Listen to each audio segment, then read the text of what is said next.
there! My name is Tori and you are listening to The Unclassical Musician, the podcast empowering the new generation of classical musicians to take risks and live a fulfilling life. Each week, we dive in headfirst into a topic on the minds of young professional musicians and come out the other side with a new perspective on life as an artist.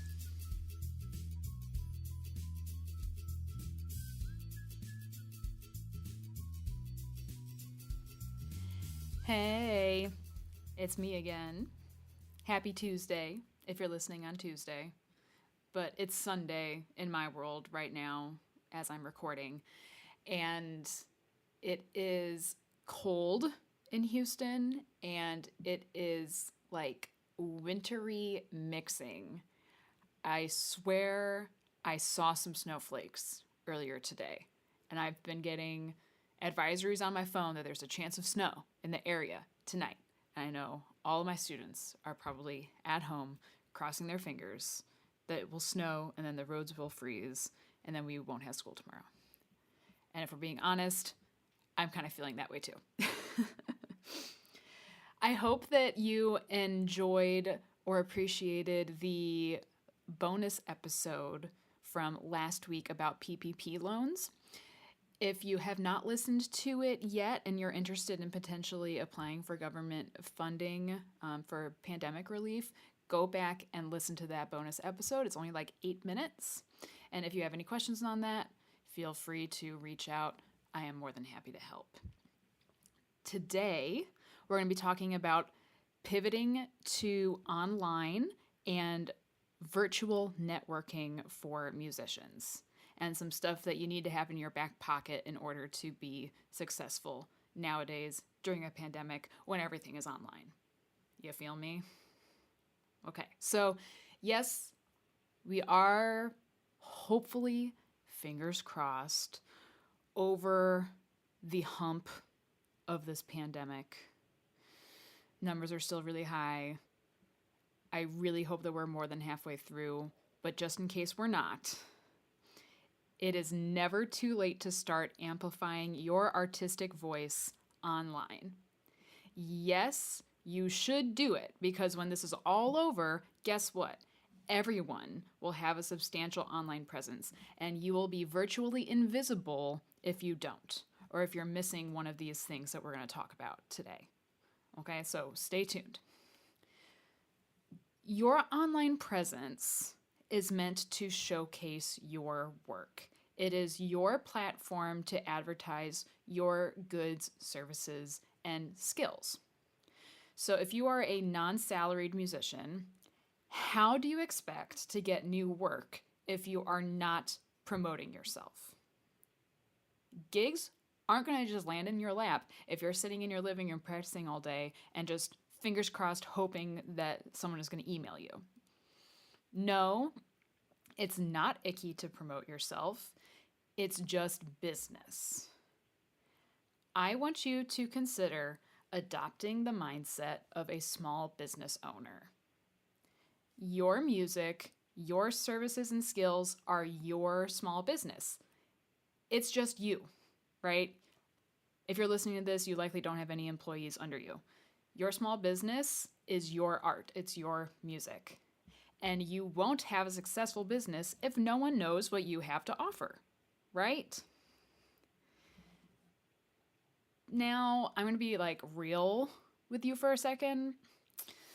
Do you know someone who may not be a stellar musician or a stellar human being for that matter, but they have a substantial online presence and they always seem to have work and like people know who they are? It's because they're doing it. Okay? People less talented than you are out there making money during a pandemic just because their online presence is doing the work for them. You deserve the opportunity to share your art with others, especially now, especially with everything that's going on right now. I want your art to get out there, okay? And I don't want you to feel icky about upping your online presence. I want you to feel fired up to create an online presence that is a reflection of who you are as an artist and as a human being. So here are some necessities from my point of view. If you don't have one or more of these things, I want you to get on it like yesterday. You feel me? Thing number 1, website. Plenty of good website hosting services out there. I personally use WordPress because that's what I have the most training on.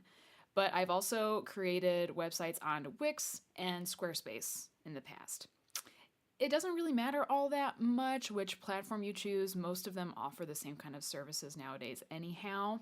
But what does matter is your budget. You can have a free website, or you can have a website that costs $400 a year. It depends on what you're using it for. Whatever you do, promise me right now. Say, Tori, I promise that I will pay cash for my website. Please don't go into debt over your website. It's not worth it. If you can't afford to pay someone $1,500 to design your website for you, then don't do it right now. Okay? You can ask many industry leaders.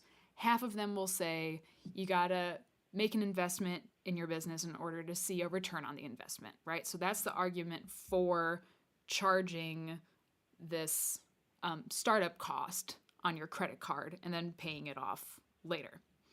And then there's also the school of thought that it is more responsible to keep your own skin in the game and only pay what you have available for you right now. So it's my belief that you should scale your business according to what you have in the bank right now. Because musicians, we already carry a lot of debt. I don't want you to carry any more. You know what I mean? Next up, number 2, YouTube channel. I got a number for you. 2 billion. 2 billion YouTube users worldwide. That's users. Okay, that's people that view YouTube. That's not YouTube creators. Okay. 2 billion people. That's a huge audience. It's huge. That's a lot of ears to capitalize on and share your music with. It's also really easy for your channel to get lost in the noise, right? One thing is for sure though. If someone is searching for a performance of yours on the internet, they're going to go to YouTube first. And if all you have up on your channel is your freshman recital from undergrad, you might not get called for the gig. You can create and edit pretty good quality videos on your phone nowadays, right? There's no excuse to not have at least a couple recent, pretty high quality videos on your channel that showcase your playing. Thing number 3, Instagram. Okay, go with me here. This one feels divisive for some reason. I know I personally resisted Instagram as a professional for a long time.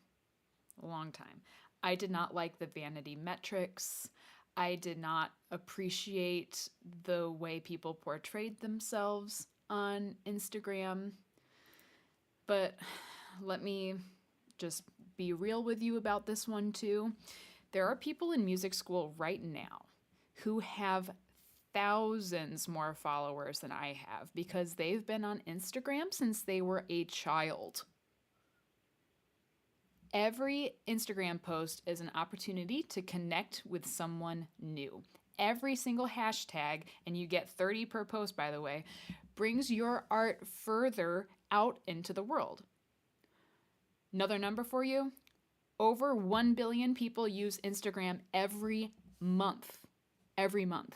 And I'll tell you what, the music world is a very small fraction of that. Very small. The music world is so small, and it gets even smaller the more you use social media. My personal experience, I have made so many new friends during the pandemic thanks to Instagram. right? In a time when we're like not out there meeting new people, I have actually made new friends thanks to this stupid app. To the point where I regret ever having disliked it and hated on it as much as I did 5 years ago, right? What are we on? Thing number 4? Thing number 4, Facebook group versus Facebook page. You probably know that both of these things exist. A lot of musicians who use Facebook as their primary social media presence have a professional business page. Your Facebook business page is essentially your website for Facebook. Okay? Your Facebook page will pop up in a Google search for your name just as easily as your website does. It's kind of weird.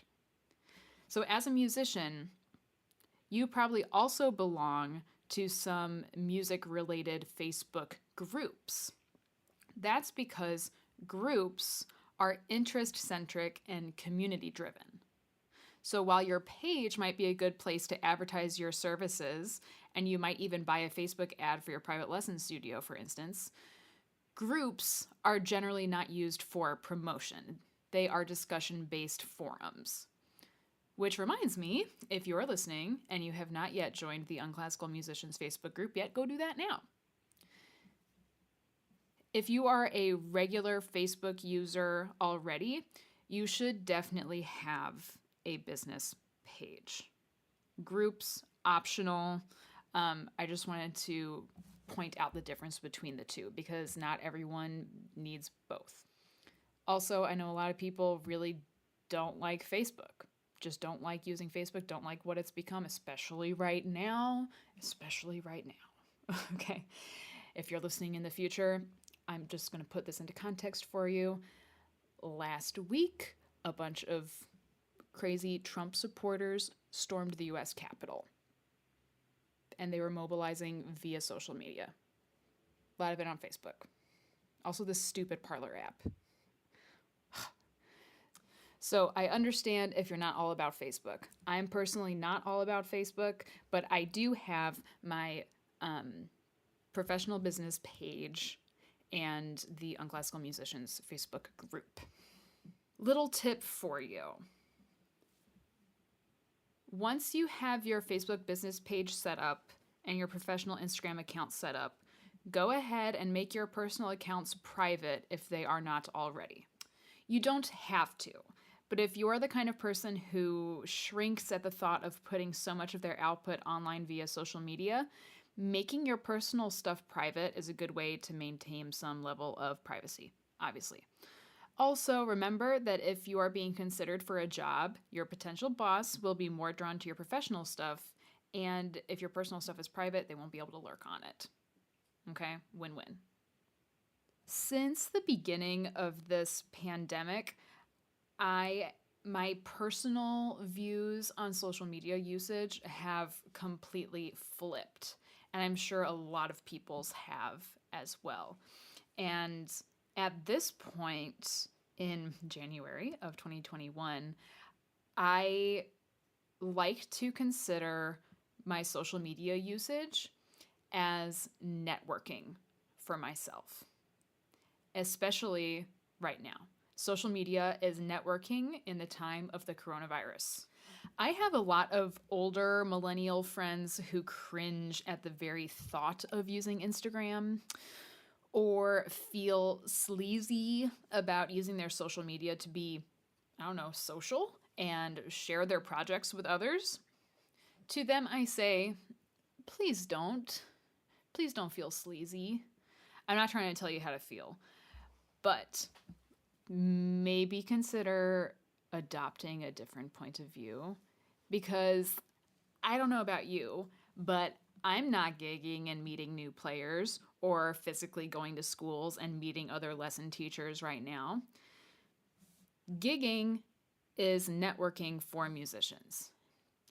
And as much as we might sweat at the mention of that word networking, in a time when we're forced to stay home and not be around people, social media has become our new networking. If you don't like that N-word, think of it as making new friends. Please don't be on Instagram for the vanity metrics. Be on Instagram to share your art with the internet and maybe find new people to collaborate with on the other side of the world. As musicians, we have to get over being shy about promoting ourselves. Do you expect someone else to do it for you? I mean, those services exist if you want to pay someone thousands of dollars to promote you. But I know you're not trying to do that. So that's my spiel on the things that you kind of need to have online for your virtual presence nowadays, almost a year into the coronavirus pandemic. If it all feels a little much, or you feel like you're kind of behind, or you feel like you want to revamp your website, or if you need some help learning about how to effectively use Instagram, I am offering those free one-on-one coaching sessions this month. So go ahead and use the sign-up form in the show links, or you can send me an email, tori@torilupinek.com, or DM me on Instagram @torilupinek_flutist. What else do we have going on? If you have big overarching questions regarding the episode today, definitely post about it within the Unclassical Musicians Facebook group so that others can benefit from the information as well. Fun stuff coming up. Next episode, very first guest, very excited. A great conversation on mindset with mindset coach Dr. Chelsea Tanner. Can't wait to bring you that conversation, so stay tuned. Just a quick reminder, if you are on Apple Podcasts and you have not yet left me a review, I would be ever so grateful. I don't know what I would do if I got 5 to 10 more reviews on Apple Podcasts. It would just make my month. It really would. If you want to make my month, make sure you're subscribed and make sure you rate and review. I love you. Thank you so much. And in the meantime, that's all I got for today, y'all. I will see you next week with Chelsea Tanner, mindset coach for musicians. Yes. All right. See you then.